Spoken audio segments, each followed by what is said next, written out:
Okay, Ted, so let's take a look at the game. I'm gonna split this analysis for 2 or 3 videos, so it's not one long video, so you can take it step by step. Well, I basically will comment everything what I see, and then we are gonna talk to you and talk these things through and maybe decide what are the most important things, the priorities, you know, what to fix at first, what is good and what can wait. Okay, so you are playing the kick in, I'm sorry. In this case, you have to provide an option for the pass for this guy. First of all, this player is closed, so he doesn't provide any passing option. Might be a passing line here, but it's not safe at all, so he will probably not gonna pass him, or he will risk passing to him. You have a goalkeeper here. In this case, if the goalkeeper comes closer and offers himself for the pass, then in this case this player should be right here somewhere. You have to use the whole width of the pitch. Right now you are using only like 50-55% of the width of the pitch, so your players are basically in the left and in the central corridor, so you don't have anyone in the right corridor. But when you attack, you have to play in all 3 corridors all the time, with really rare exceptions. If you defend though, for example like KC, this Arsenal side, so they are defending in 2 corridors out of 3, right? They are pressing you high, they are letting this corridor completely free, so they are keeping it close and they are keeping it tight. From their perspective, they are defending in the right and in the central corridor, so in 2 corridors out of 3, which is correctly. But in attack, you have to exploit the whole pitch. Okay, so he went towards the player with the ball. This pass is not good for a couple of reasons. First of all, if he passes it in here, the only option for this player, because he is basically with his back to opponent's goal and he is in this almost in a goalkeeping area here, so he will pass back probably, and this player will be in a corner. If your opponent knows how to do it, they can pressure you very easily in here. So this is a risky. If you lose the ball in here, this is, I don't know, 90% of a chance for a goal. So basically it's a goal. At least it's a shot on goal, very dangerous one. So in this case, I would suggest that, you know, these are probably not that very important things, but again, you have to take them into consideration, and players have to take them into consideration, because this way, if they remember them, it's easier for them to play and they make less mistakes and they are more effective with the ball. So this player would be here, keeper could take the pass and send it in here, and you in this case, after 1-2 passes, would be in the attacking mode, if you will. So you would be the team pressing using the whole width of the pitch, but in this case they are pressuring you. Yeah, got lucky a little bit because of the skill of this player, but again, he went there, he's under the pressure, this is a risk.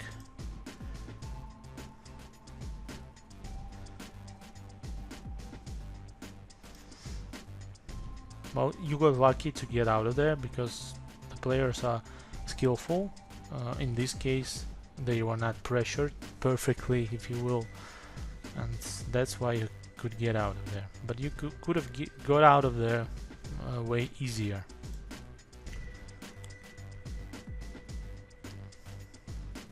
This is actually a very good attack.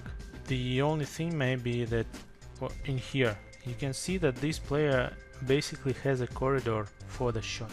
Both defenders are to the right side, so if he shoots this ball from this position with the first touch with the left leg, which goes perfectly to his left leg, he can shoot from, let's say, I don't know, 7 meters maybe there. He is straight in the middle, straight in front of the goal. He can easily shoot to the corner, so basically he can take a shot in here very easily. Instead, he uses the extra touch to control the ball, and then he shoots, and this extra touch is not necessary. It's so you can draw an imaginable line in here. For example, in the last quarter of the court, if you are green guys here and you're attacking this goal, in here each and every touch a player makes, it has to be a first touch. So the decision has to be made and implemented with the help of one touch, not with two touches. And in this, for example, this player was on the shooting position with the first touch like this. So it's a perfect angle, it's a perfect position. But instead, let's take a look what happens. So he takes the first touch, second touch, and he takes the shot falling down. The angle is very bad. The goalkeeper is out of the goal already for 1.5 meters. You already have two defenders on the way of the ball. Third one coming, for example, if it's a post or whatever, he can pick it up. No one of your players is attacking this side, right? So this why number 12 should have gone there on that side. The movement of player number 2 is correct, I guess, because he goes in here in case player number 11 stops and passes it back. But number 12, he shouldn't be just looking, he should be attacking. You can look and observe from this position on the bench. So when you are on the field, you are always playing, you're always engaged, you're always in the game, you're always attacking spaces, you're always covering players, you're always talking to each other, you are always in the game, 100%. So if this player moved in here, probably this could be a shot to the far post, or for example stop, turn, roll back, and this player passes to the far post. But again, the ideal position was here, but it ended up like this, and you can see the difference. So it's not no angle for the shot. Overall, it's pretty good attack, but with those aspects. Let's take a look. So you have a corner here, right? My opinion on corners, on set plays in general in the game is that they take a very significant, play a very significant role. Set pieces, each and every one of them is a chance to score a goal, and the percentage, the possibility is very high. Because if you think this through, if you think this corner, for example, through, if you have a combination, if your players are moving, if you know how to play it, then you can score easily, you know, against a very good opposition too. Idea with those set pieces, and the most interesting thing about them is that your opponent, the defending team, never knows what's coming, but instead the attacking team plays by a certain script. So before watching a movie, let's say attacking team already has the script in their hands, they know what's gonna happen. So this is what you use. So you have to put this work on training sessions to get those set plays ready. In futsal you can score up to 50 or 60% of goals from set plays. This is an enormous amount. It's not like in football. In football it's each and every set play is important, but in futsal it's extremely important. This is what I was afraid of. First of all, the player with the ball, you're the one who's gonna be passing the ball. When the ball goes out, he should not be running very fast to get the ball to put it on the line. You never, if you are the one who will be just playing the ball in, you never rush. You just go in slowly towards the ball, because the referee is going to start counting. You can see him here, right? He's holding no fingers yet, but as soon as you put the ball on the line, he stops counting those 4 seconds. But before that, he's not gonna count anything. So you're just going there easily. While you're going there, players on the field are taking positions. What I saw here, this player rushed a little bit, he put the ball on the line, and he basically had only one option. Okay, 2 options maybe. First option is to play the pass back to the player who is already covered, and second maybe to the number 12, which he could have done, but which was probably the best idea, right? When player number 12 could shoot with the first touch, for example, with the left leg. But this player, I don't see a number, I guess it's number 2. He doesn't even see what is going on. The ball is already in place, he is with his back to the ball, and what is most interesting is that until the ball is played and this player receives it and takes first touches, all this time this player will be with his back to what's going on. He has no idea what is going on. Maybe the ball is intercepted and there goes a counter-attack. He doesn't even know that there is a counter-attack. He can be an option for the pass. Again, he doesn't know, he doesn't move. These players should be moving. You have to have a combination. As soon as the ball is put, you are moving into certain positions, you are starting rotating, and this player is the one who is looking at the pitch and decides which direction the pass should go. The job of player number 12, 2 and 7 is to provide passing options. If they move to the position, there was no pass, again, we don't stop, we move again. There are a lot of combinations for set plays. This is not something that is very, very complicated, but you have to know these ground rules when you're playing a set play. And you can see the ball goes in. Only now he turned. And again, you are attacking basically in 2 corridors. The right corridor, I guess you are playing until this line, or until the green line, I guess. But you can see that 2.5 meters in here. Okay, 2 meters maybe. You can use this space. Player number 2 can be in here. Right, no one there. Exactly. And he, player number 2, from this position, when the pass went inside there, he could sprint to the far post. Why not? This would be his pass, and this would be his goal. Okay, when you press high, you have to understand why you're doing this also. Maybe I will send you a video that I had not a long time ago on my channel. I will give you the link to download it as a file already, so you have the file and you can watch it whenever you want.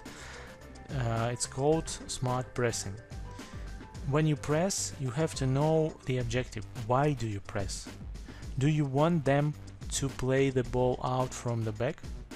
Or do you want them to not be able to play the ball from the back and just put the high ball inside here? Is it easier for you to deal with this high ball inside your area? Or maybe it is easier to let them get the ball in and then press? It's just, just a comment. Maybe you have an idea behind this, I don't know. It's just, you have to think about these things, okay? Because in here you have a high pressure of all the players. This one is covered, this one is covered, so basically this player will either play to the goalkeeper, I guess, or he will play the ball inside in here, because there are no other options. The keeper, and the ball is played inside there. Okay.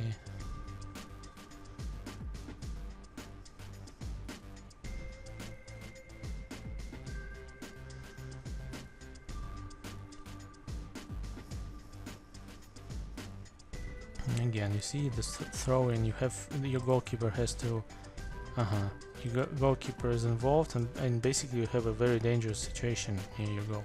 And this happened not because of what is happening here, but because of what you have done in here. Because you pressed all players. As the goalkeeper has the ball, you pressed all players and you gave him no option. So you see the goalkeeper has the ball, you press these guys and you press these guys. What the goalkeeper will do, he will throw the ball. He will throw to this guy, or maybe if he moves inside here, he will throw there. Or if he goes, for example, from behind the player inside here, he will get thrown here. Or he will be just, if he has a pivot, he will. You wrote me that you have a problem with dealing with pivots and with long throws. Here's what you're doing: you are provoking all those long throws. So the throw goes in, they will be fighting for the ball. Let's say the first step with dealing with long throws is not allowing them to happen. So if the goalkeeper has the ball, drop back a little bit, provoke them to pass the ball in here. he passes the ball, you move on to him a little bit, closing. This one is staying, so this passing option is available, but he is aware, you know. These guys are closely covered. In this case, like this. And the pass goes and you eat them, right? Bam, you cut this passing angle, you are staying right here, and then you can press. This way you will probably get the ball away from here and from them in here. You will not even let the ball go inside there. This is the first step in dealing with long throws. Okay, let's just take a little break here. I will send you this video first, and I will keep on analyzing another parts of the game, so you could have a time to digest, you know, step by step.